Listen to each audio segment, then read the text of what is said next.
हाय मुलांनो. तर आज आपण मराठीतला हास्यचित्रातली मुलं हा आज आपण पाठ शिकणार आहोत. तर सगळ्यांनी इकडे लक्ष द्यायचं आता. ह्याचे हे धड्याचे आहेत लेखक मधुकर धर्मापुरीकर. ह्यांचा जन्म झाला आहे 1954 रोजी. तर त्यांनी ह्या पाठामध्ये आपल्याला कथालेखक, ललित लेखक आणि व्यक्तिचित्रणाचे सहाय्यक म्हणून अभ्यासक त्यांनी हे पाठामध्ये आपल्याला दिलेलं आहे. तर आपण थोडक्यात ह्या धड्यामध्ये काय दिलेलं आहे ते आपण थोडं बघून घेणार आहोत. तर त्यांनी 1976 पासून त्यांनी व्यंगचित्राचा संग्रह करण्यास सुरुवात केली. त्याच्यानंतर कथालेखनासोबतच व्यंगचित्राचे आस्वादाच्या निमित्ताने विपुल लेखन, किशोरवयीन मुलांसाठी लिहिलेल्या अनकॉमन मॅन आर.के. लक्ष्मण या पुस्तकाला महाराष्ट्र शासनाचा पुरस्कार मिळालेला आहे. तसेच किशोरवयीन मुलांसाठी लिहिलेल्या अनकॉमन मॅन आर.के. लक्ष्मण या पुस्तकाला महाराष्ट्र शासनाचा पुरस्कार मिळाला आहे. आर.के. नारायण यांचे मालगुंडी डेज आणि स्वामी अँड फ्रेंड्स या पुस्तकांचे मराठी अनुवाद केलेले आहेत. तर तसेच हे आपण जो आपला हा धडा बघणार आहोत, ह्या धड्यामध्ये तुम्हाला अप्रूव, स्वरूप, विश्वनाथ, चीनकुल हे कथासंग्रह रेखालेखक वसंत सरवंटे यांच्या हसणाऱ्या रेषेतून हसवण्याच्या पलीकडे हे पुस्तके प्रसिद्ध आहेत. तर हे थोडक्यात त्यांनी हे पाठामधून आपल्याला सांगितलं आहे. तर अशाच प्रकारची काही अजून आपण पुढेही बघणार आहोत. तर हे पोरांनो जरा इकडे लक्ष द्या, सर्वांनी लक्ष द्यायचं इकडे. त्याच्यानंतर हास्यचित्रण, व्यंगचित्र म्हणजे काय, ती कशा वाचायला पाहिजे हे प्रस्तुत पाठातून सांगितले आहे.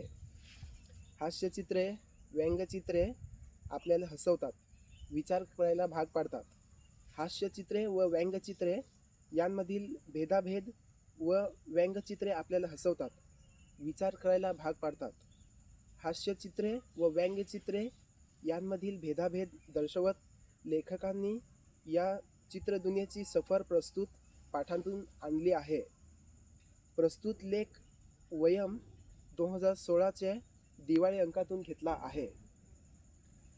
त्यानंतर आहे आपण दररोज कार्टून्स पाहतो, ती आपल्या इतक्या सवयीची झाली आहेत की कार्टून्सच्या ऐवजी त्याला कुणी व्यंगचित्र किंवा हास्यचित्र म्हटलं की आपण थबकतो. तर आपण सध्या जर टी व्हीवरती आता वेगवेगळे आपण कार्टून्स बघत असतो. ते कार्टून्सद्वारे आपण आपल्याला एक मुलांच्याद्वारे एक मनोरंजनात्मक म्हणून आपण ते कार्टून्स बघत असतो. ते कार्टूनाचे सहाय्यातून आपल्या वेगवेगळ्या मुलांचं त्यांचं एक प्रकारचं जे होणारं मनोरंजन आहे ते आपण मनोरंजन या पाठ्यपुस्तकातून ते लेखकाने एक दर्शवायचा एक प्रयत्न केलेला आहे. त्याच्यानंतर आहे शिवाय आपण सहसा जी पाहत असतो ती असतात ट्रिप कार्टून्स म्हणजे चित्रमालिका. चिंटू हे त्यांचे सर्वात महत्त्वाचे असे उदाहरण. असा चित्रांचे पहिल्या भागात कुणीतरी कुणाला तरी सांगत असतं, बोलत असत. मग त्यांच्या दुसऱ्या तिसऱ्या भागात त्या बोलण्यातून उडवणारी गंमत असते. कधीकधी आपल्याला एकाच भागात कार्टून पाहायला मिळत, ते पाहून खुदकन हसू येत असतं. तर या पाठांतून आपण असे एक थोडक्यात एक संदेश घेऊ शकतो की लेखकाने असं सांगितलं आहे की हास्यचित्र हे त्यातली एक वर्णनात्मक दृष्टिकोन आहे, असं त्यांनी आपले एक छोटासा धडा आहे त्याच्यातून सांगायचा प्रयत्न केला आहे. तर आपण एक बघणार आहोत इकडे आता सध्या. तर असं चित्र हे हास्यचित्र असतं. पण हास्यचित्रणात्मक म्हणजे काय असं विचारलं तर आपल्याला सांगता येईल की एक याच्या दृष्टिकोनातून सांगायचा एक अर्थ झाला तर कुणी सांगेल वेडवाकडं चित्र काढेल की ते कार्टून असेल किंवा ते कार्टूनाच्या स्वरूपातून जो होणारा काही एक वर्णनात्मक जसं सांगितल्याप्रमाणे लेखकांनी हे एक मनोरंजनात्मक सानिध्यातून त्याने एक स्पष्ट केलेला आहे. त्याच्यानंतर आहे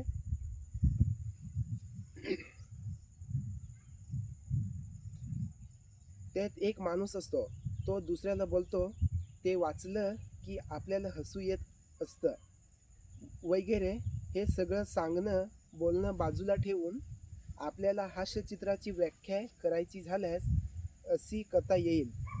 सफाईदार रेषांनी काढलेलं गमतीदार चित्र म्हणजे हास्यचित्र होय. हास्यचित्राचे वैशिष्ट्य काय आहे तर ते आपल्याला ह्यांनी ते लेखकाद्वारे आपल्याला स्पष्ट केलेलं आहे की आपल्याला हसू येत असतं. व्यंगचित्र म्हणजे हास्यचित्राचा पुढला टप्पा. त्याच्यानंतर व्यंगचित्रसुद्धा आपल्याला हसवतं, पण केवळ हसवणं एवढाच त्यात हेतू नसतो. तर एक सांगण्याचा असा दृष्टिकोन आहे की आपल्याला व्यंगचित्र असतं, तर ते व्यंगचित्रामध्ये आपल्याला वेगवेगळ्या संशयात्मक जे काही वेगवेगळ्या घटना असतात ते या धड्यातून आपल्याला थोडक्यात पाहायला मिळतात. त्याच्यानंतर पुढचा आहे तो म्हणजे व्यंगचित्रसुद्धा आपल्याला हसवतं, पण केवळ हसवणं एवढाच त्याचा हेतू नसतो. व्यंगचित्र पाहिल्यानंतर आपल्याला हसूही येतं आणि आपल्याला त्याशिवाय काहीतरी सांगू पाहता असतं. आपण ज्या चित्रापाशी थोडंसं लांबून गेलो तर त्यात काही गमतीदार विचार मांडलेला असतो, हे आपल्याला याद्वारे लक्षात येत असतं. त्याच्यानंतर पुढचा आपण थोडा एक पॉईंट्स तो ह्याच्यातून बघणार आहोत. मुलांची हास्यचित्र काढणं ही सर्वात अवघड गोष्ट आहे. मुलांची म्हणजे केवळ मुलांसाठीच नाही, तर हास्यचित्रात जी मुलं असतात ती मुलं काढणं फार अवघड असतं. कारण तुम्ही जर एखादा जर घटक लक्षात घेतला तर त्या घटकामध्ये आपल्याला जे लेखकांनी थोडक्यात स्पष्टीकरण दिलेलं आहे त्याच्यासोबत जर पुढचा काही सांगायच्या गोष्टी झाल्या तर ह्या पाठात आपल्याला थोडं बघायचं आहे पुढच्या टॉपिकमध्ये. तर आता पुढचा मी नेक्स्ट करत आहे पुढे. सगळ्यांनी इकडे लक्ष द्यायचं जरा सगळ्यांनी. त्यानंतर आहे आपण इथे वेगवेगळ्या व्यंगचित्रकारांनी आपापल्या व्यंगचित्रात हास्यचित्रात लहान मुलं कशी काढली आणि त्यांच्या बोलण्यातून वागण्यातून त्यांचं लहानपण कसं उमटलं ते पाहूया. त्याच्यानंतर हास्यचित्रण म्हटलं की आधी आठवण येते ती जे आपले लेखकात आहेत ते आपले त्यांचे वेगवेगळे कादंबऱ्या किंवा त्यांचे वेगवेगळी पुस्तकं आपण पाहत असतो, ते म्हणजे आहेत श्री द फडणवीस.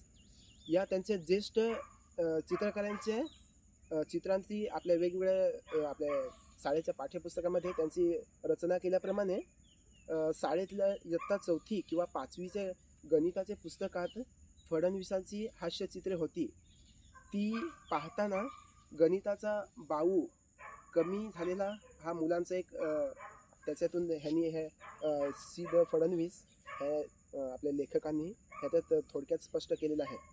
तर हे त्यांनी सांगितल्याप्रमाणे हे जी गणिताची पुस्तक आहे त्या गणिताच्या पुस्तकामध्ये त्यांनी जी त्यांची वेगवेगळे एक आकड्यांची त्यांनी ह्याच्यात एक थोडक्यात सांगायचं झालं तर गणिताच्या पुस्तकामध्ये त्यांनी जी क्रिया दर्शवली आहे क्रिया, तर त्या क्रिया आपल्या श्री द फडणवीस ह्यांच्याद्वारे ती त्यांनी स्पष्ट थोडक्यात आपल्याला कसं म्हणजे मुलांना कसं सांगायचा प्रयत्न करता येईल ह्याच्या एक माध्यमातून त्यांनी एक सांगायचा प्रयत्न केला आहे.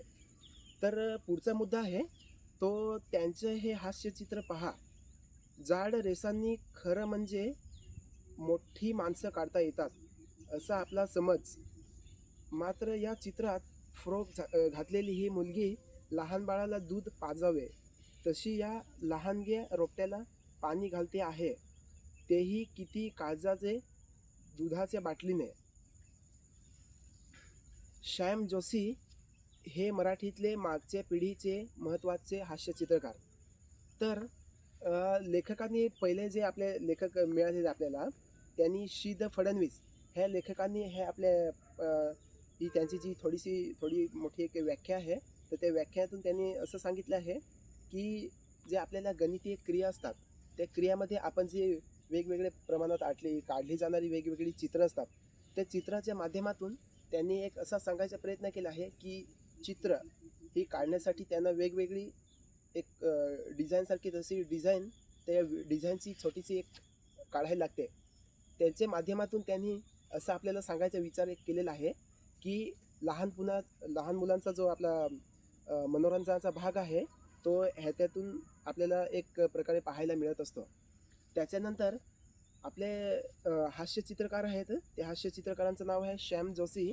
ते श्याम जोशींनी त्यांचे एक आपले जे जसे आपले श्री फडणवीस यांनी जशी एक रचना मांडली, त्या रचनेचे पुढचे त्यांनी एक असं स्पष्टीकरण केले आहे की जे आपल्या लहान मुलांचं आपलं बालपण असतं, त्या बालपणामध्ये वेगवेगळे त्यांना जे चित्र काढण्याची सवय असते किंवा त्यांना एक आपला आवड असते, ती आवडीतून आपल्याला वेगवेगळ्या प्रकारे कसं नवीन नवीन चित्र काढता येतील किंवा चित्रांची निर्मिती करता येईल किंवा ते चित्र वेगवेगळ्या प्रमाणात कसं तयार करता येईल, ह्याच्याकडे ते मुलांचं एक जो काढण्याचा एक त्यांची आवड असते किंवा त्यांचा एक कटाक्ष असतो, त्याच्या मागे त्यांनी एक स्पष्ट करण्याचा एक प्रयत्न केलेला आहे.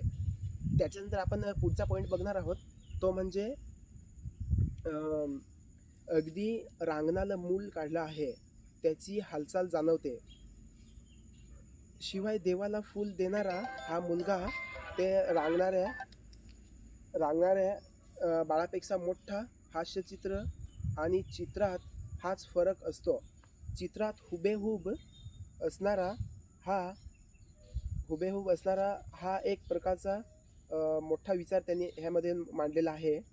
तर एखादं छोटं मूल असतं, तर ते मूल कसं त्यांना जर एखादा छोटीशी एक पुस्तकं दिली किंवा चित्र काढण्याची एखादं छोटीशी वही दिली, तर त्या वहीमधून ते कसं एक नव्या प्रकारे चित्र काढायचा प्रयत्न करतं किंवा ते नवीन चित्र कसं काढू शकतं, ह्याच्याकडे ते जास्त करून लक्ष देत असतं. कारण की जर असं सांगायचं झालं तर आता जी छोटी मुलं असतात किंवा जी मोठी मुलं असतात, त्या मुलांकडे कसा त्यांचा एक चित्र काढण्याचा किंवा चित्राकडे कसा एक प्रकारे त्यांना चांगलं चित्र काढता येईल, ह्याच्याकडे ते मूल प्रयत्न करत असतं. जर त्यातमध्ये असं बघितलं तर आता जसं छोटं मुलं असतं किंवा मोठं मुलं असतं, तर जसं छोटं मूल ते चित्र काढण्यामध्ये जसं रांगलेलं असतं, तसंच ते मोठे मूल पण चित्र काढण्यामध्ये त्यांचा जो काही पुढचा स्तर असतो त्याच्याकडे ते जास्त लक्ष देत असतं. तसंच ह्या चित्रामधून त्यांनी आपले जे श्याम जोशी आहेत, त्यांनी ह्या चित्रांबद्दल थोडक्यात माहिती दिलेली आहे. त्यानंतर आहे अगदी सॉरी एक मिनटं, दुसरा त्याच्या पुढचा आहे, ते लेखकांचं नाव आहे डेव्हिड लॅडन.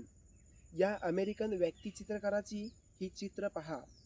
पहिल्या चित्रात चतुर मुलगा पैशांचा गल्ला फोडतो आहे, हा त्याचा उपक्रम आपल्याला दिसतो आणि मग त्याच्या चेहऱ्यावरचे ते भाव आपल्याला जाणवतात आणि खरे वाटतात. हे चित्र त्यांचं बघा, हे चित्र कसं आहे, तर हे चित्रामध्ये तुम्ही बघू शकाल, हे ते एक चित्र दिलेले आहे किंवा हे चित्र दिलेलं आहे.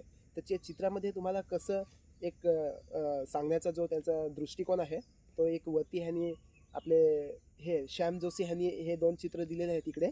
त्याच्यानंतर हे आपले जे आहेत ना, ते डेव्हिड लॅडगन, त्यांनी पण हे इकडे 2 हे चित्र दिलेले आहे, 1 आणि 2.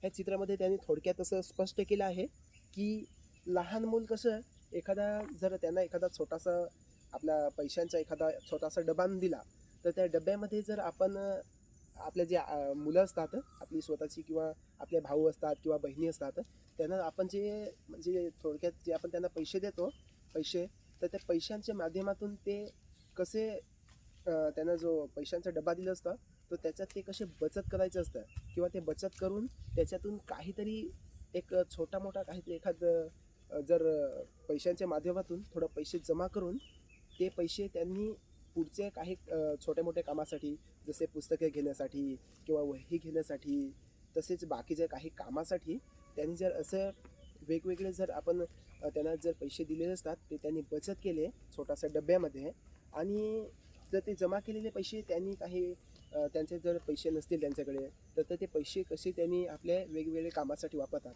जसे रबर घेण्यासाठी, पेन्सिल घेण्यासाठी किंवा बाकीची जी त्यांची इतर काही अडचणी असतात, त्या अडचणीमध्ये त्यांनी छोटा का होईना पण थोडा बहुत त्यांचा एक जो काय सांगितलं हां, तर त्याचं आपलं थोडक्यात त्यांची जी आपली ही बचत करण्याची एक क्षमता आहे, त्याच्याकडे जास्त हे आपल्या लेखकांनी ह्या पुस्तकातून थोडक्यामध्ये सांगितलं आहे. तर आपण पुढच्या टॉपिककडे थोडं जाणार आहोत. तर आता पुढचा टॉपिक तुम्ही बघून घ्यायचा आहे. तर दुसरं चित्र भोकाड पसरणाऱ्या मुलाचं, त्याला व्यंगचित्र म्हणता येईल का बरं? चित्र पाहताना आपलं लक्ष आधी जातं ते काळ्या रंगाकडे, मुलाचे मोठ्याने रडण्याकडे. आपल्याला वाटतं जास्त की लहान मुलंच उगीच रडत असतं. तसंच हा रडत आहे की बाकी काही नाही. पण चित्राकडे लक्षपूर्वक आपल्याला जर पाहिलं तर ती सेफ्टी पिन आहे. तर ती सेफ्टी पिन यांनी ह्या चित्रामधून थोडक्यात दर्शवली आहे. तर हे तुम्ही चित्र बघू शकता. हे आपल्या बाजूचं थोडक्यात हे चित्र आहे. तर त्या चित्रामध्ये त्यांनी थोडक्यात असं लहान मुलाचं कसं रडगाणं असतं, तर ते रडण्याचं त्याचा कसं आपला एक कल असतो, तर त्याला आपण कसं शांत ठेवण्यासाठी वेगवेगळे जसं आपलं लहान मुलं असतं, तर ते लहान मुलाला थोडक्यात कसं, लहान मुलं एखादं जर छोटंसं लहान मुलं रडत असेल तर ते लहान मुलाला एक शांत ठेवण्यासाठी जर त्याची आई कशी त्याला एक प्रकारे त्याला शांत ठेवण्यासाठी एक प्रकारे कोणत्याही प्रकारचं खाऊ किंवा जर बिस्किट असेल किंवा बाकीचं कोणत्याही असेल, तसं शांत करण्यासाठी त्याला कोणत्या ना कोणत्या प्रकारचं एका प्रकारे त्याला छोटंसं दर्शवायला लागतं. तर ते आपलं ते खाऊ किंवा वगैरे कोणत्याही गोष्टी असतात, तर ते त्यांनी हे प्रकारातून त्यांनी एक स्पष्ट केलेलं आहे. तर आपण पुढे थोडं जाणार आहोत आता लगेच. लहान मुलाचं सांगितल्याप्रमाणे जर लहान मुलं कशी दिसतात, त्यांचं नेमकं काय रहस्य आहे हे पाहायचं असेल, तर जे व्यंगचित्रात, हास्यचित्रात मोठा माणूस आणि छोटा माणूस असे दोन आहेत. तर ती चित्र हा इकडे चित्र बघणार आहोत तुम्ही. एक मोठा माणूस दाखवला आहे आणि एक छोटा माणूस दाखवला आहे. तर त्याच्यामध्ये काय फरक आहे? जर मोठा माणूस हा एखादा हे छोट्या मुलाचे एखादा केस कापताना ह्याच्यात दाखवलेला आहे, तर तो छोटा माणूस किंवा मोठा माणूस एखादा हे दृष्टीतून समजा एखादा मोठा माणूस लहान मुलाचे समजा केस कापत असतील, तर ते केस कापताना ते त्याचे डोळ्यापर्यंत जे आलेले केस असतात, तर ते केसाच्या माध्यमातून ते आपले एक त्यांचे आई वडील त्यांना असं सांगत असतात की मुलांनो, तुमचे जे केस असतात तर ती केस जरा नीटनेटकी ठेवत जा. केस लांब असतील तर ती डोळ्यावरती येत असतील तर ती केस व्यवस्थित कापत जा. ते डोळ्यावरती न येऊ त्याच्यासाठी त्यांना ती केस व्यवस्थित कापायला लागतात. किंवा ती केस कापली नाहीत तर ती डोळ्यावरती सगळे येऊ शकतात. त्याच्यासाठी जरा नीटनेटकं स्वच्छता ठेवा किंवा स्वच्छता कशी ठेवायची ह्याच्याकडे ते आईवडील लक्ष देत असतात. जर एखादा मुलगा असेल, त्याच्याकडे त्याचे आईवडील लक्ष देत नसतील, तर ते कसं डोळ्यावरती त्याचं सगळे केस वगैरे किंवा त्याचं कानामध्ये किंवा अंघोळ करायचं किंवा बाकीचं त्याच्या स्वच्छतेकडे जर लक्ष आईवडिलांनी थोडंफार लक्ष दिलं तर ते थोडं बरं होईल असं. तर लेखकांनी थोडक्यात हे पाठामध्ये थोडक्यात आपल्याला सांगितलं एक प्रयत्न केलेला आहे. तर आता आपण पुढचा थोडासा एक काय पॉईंट आहे तो थोडासा बघणार आहोत. तर एक ह्या मुलामध्ये एक चिंटू नावाचा एक मुलगा दिलेला आहे. तर हे चिंटूची चित्रमालिका ह्यामध्ये ह्या पाठामध्ये थोडक्यात दिलेले आहे. 1, 2 आणि 3 असे 3 कॉलम दिलेले आहेत. तर ते कॉलममध्ये एक छोटंसं चित्र दिलेलं आहे. तर त्या चित्राच्या माध्यमातून आपण काय बघणार आहोत, नेमकं काय बघितलं, तर हे ह्याच्यात दिलेलं आहे. एक कोष्टकमध्ये कसं दिलेलं आहे, तर ते आपण तुम्ही थोडक्यात बघू. तर हे चिंटूची जी चित्रमालिका आहे ती आपल्याला काय फरक दाखवते, किंवा शिवाय दुसरं जे चित्र आहे ते चित्रामध्ये जे आपले त्यांचे बाबांप्रमाणे काही स्पष्ट दिलेले आहेत, काही इथे काही पॉईंट्स दिलेले आहेत. तर ते पॉईंट्स मी तुम्हाला वाचून दाखवतो. तर ते थोडक्यात तुम्ही बघायचे आहे तिथे काय मी सांगतोय ते. तर मात्र तिसऱ्या चित्रात त्याचा अर्थ समजतो. हे अर्थाने सांगायचं झालं तर हे व्यंगचित्र, एका प्रकारे सांगायचं झालं तर हे व्यंगचित्र आहे. तर ते व्यंगचित्राच्या माध्यमातून ते आपल्या मुलगा आहे, तो मुलगा ते बाबांशी कसा रागावलेला आहे व तो त्यांचे जे स्वतःचे वडील असतात, बाबा त्याचे आहेत, ते मुलाला कसं समजवायचा प्रयत्न करतात. तर त्यांनी हे दिलेलं आहे, एका ठिकाणी दिलेलं आहे, पप्पा नदीचं पाणी कुठं जातं हो? तर मग त्याचे बाबा त्याला काय म्हणतात, ही नदी मोठ्या नदीला मिळते व मोठी नदी डायरेक्ट समुद्राला जाऊन मिळते.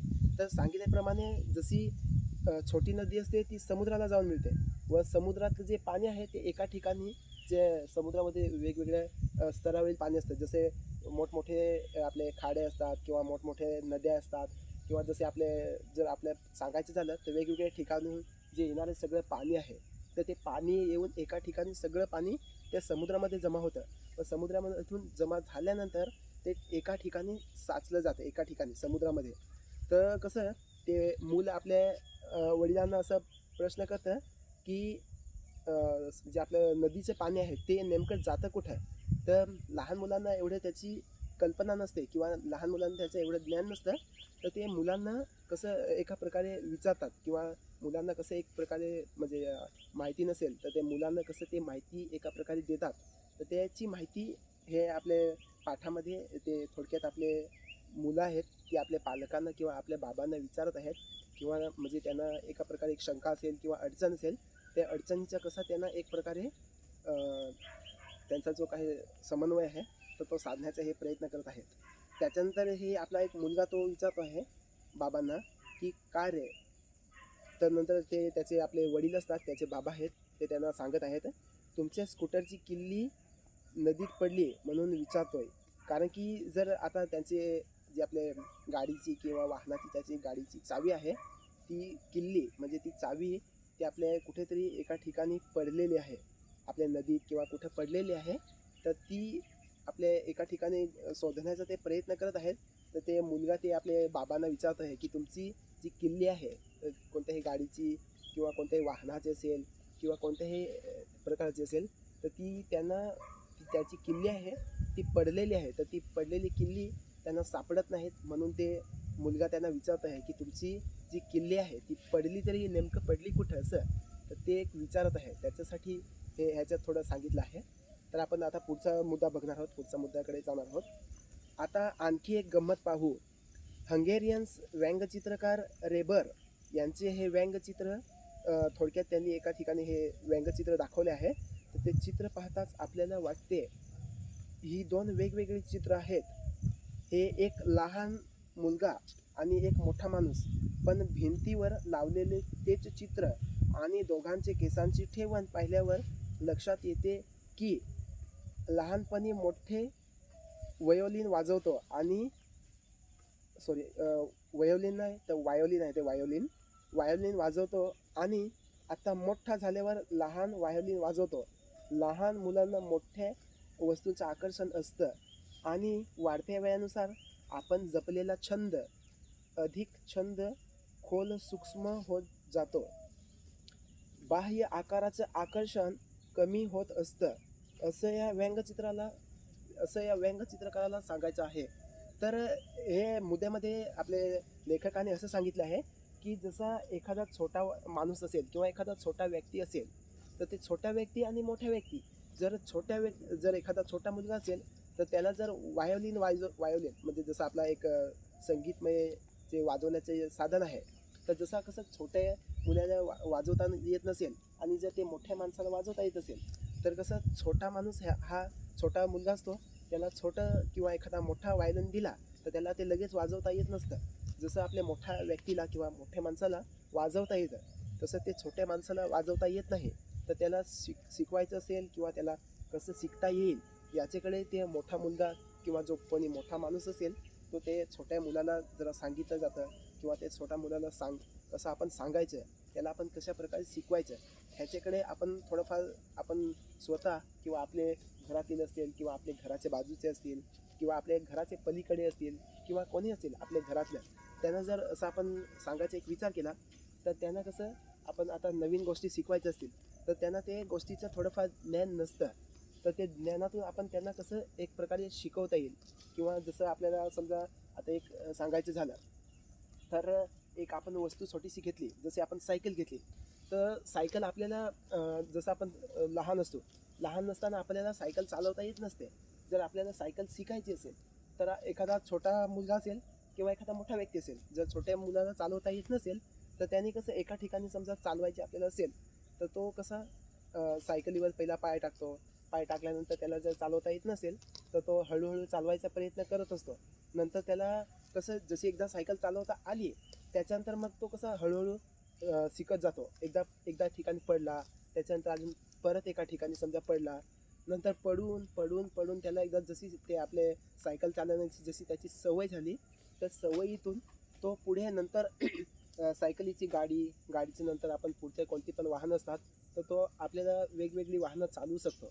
त्याचे पहिले जर त्याला सायकल चालवता येत नसेल तर आपण थोडीफार त्याला जर मदत केली किंवा सायकल चालवण्यात त्याला थोडंफार सहाय्य केलं तर तो पुढचे एखादं त्याची सायकल चालवण्याची जी त्याची टेक्निक आहे तर त्याच्याकडे तो मग त्याच्या आपल्या लाईफमध्ये किंवा त्याच्या आयुष्यामध्ये एकदा सायकल चालवायचा तो शिकून गेला तर मग तो कायमचं स्वरूपी तो चालवतच राहील असं.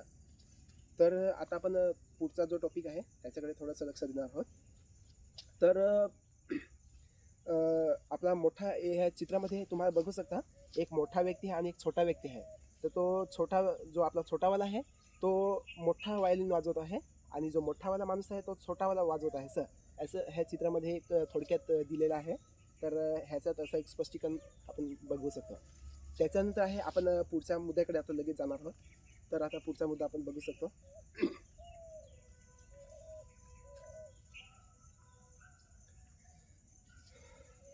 आता हे हास्यचित्र चित्रकलेवर हुकूमत मिळाले की हास्यचित्रात काय जादू करता येते. त्याचं उदाहरण ब्रिटिश व्यंगचित्रकार नॉर्मन थेलवेल म्हणजे जे आपले ब्रिटिश व्यंगचित्रकार आहेत नॉर्मन थेलवेल आहेत.